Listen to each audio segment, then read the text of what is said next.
you feel like your focus being stolen and you want it back, the book The World Beyond Your Head is absolutely worth reading.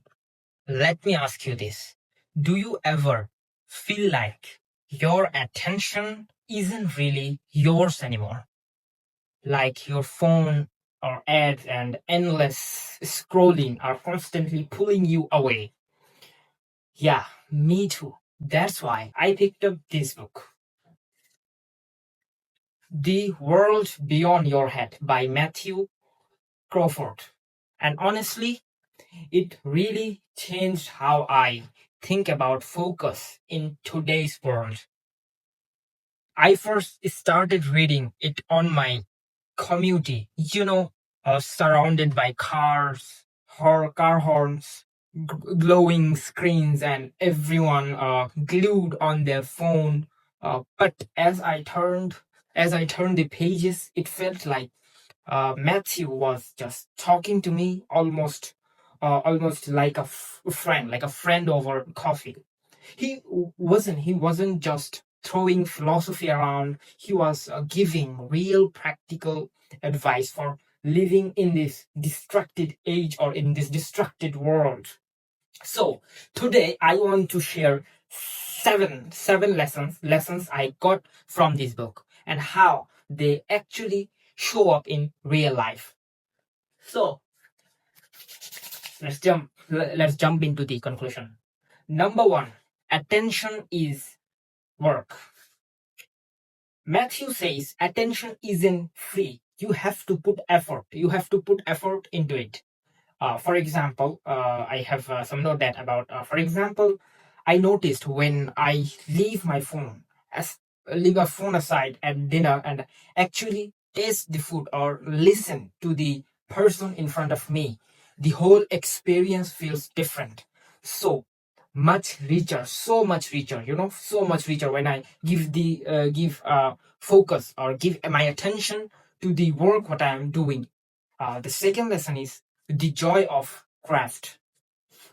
He talks about how working with your hands give you a kind of satisfaction that scrolling never will.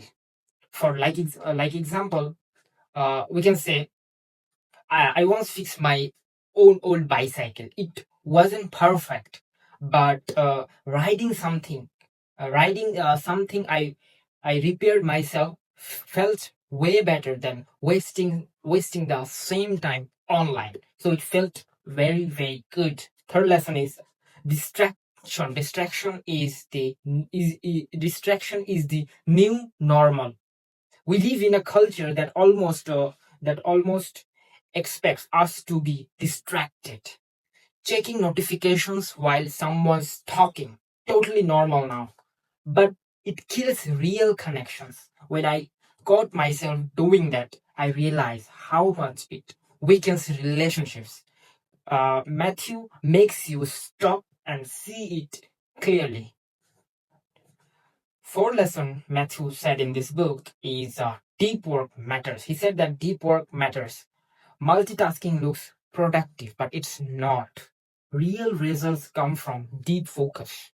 Like when I switched off my phone and spent 2 hours just writing or just focusing something, I got more done in those 2 hours than in an entire distracted day. That's deep work in action. And my number five lesson is learning by doing. Knowledge isn't just theory, it's practice. Think about riding a bike. You can read about balance, but until you actually get on, fall a few times and keep trying, you won't learn it. You won't learn that. That's what he calls embodied knowledge. So, learning by doing. Number six lesson he said in this book is community helps. Learning and creating with others make the experience stronger. I once joined a group cooking class. He said in this book that, for example, you can say, I once joined a group joined a group cooking class. The food wasn't amazing, but the teamwork, mistakes, and laughter made it unforgettable. That's the power of shared learning. Number seven lesson is reclaiming your choices. And finally, agency. In a world that tries to decide for us, Matthew says we need to take back control instead of letting YouTube autoplays run my evening. I try to choose, call a friend, read, or just sit quietly. And honestly, uh, that tiny act of choosing feels powerful. When you act like that way, it felt like you are powerful, more powerful. You take back your control. So in conclusion, I can say that I'm finishing with an example or with my event that one evening after finishing a chapter, I took a walk without my phone. After reading that, for the first time in a while, I noticed the sunset, the sound of kids playing around, even the rhythm of my own footsteps. It was ordinary, but it felt extraordinary. And that's the whole point of this book. That's the whole point of this book. When you reclaim your attention, you rediscover the richness of everyday life.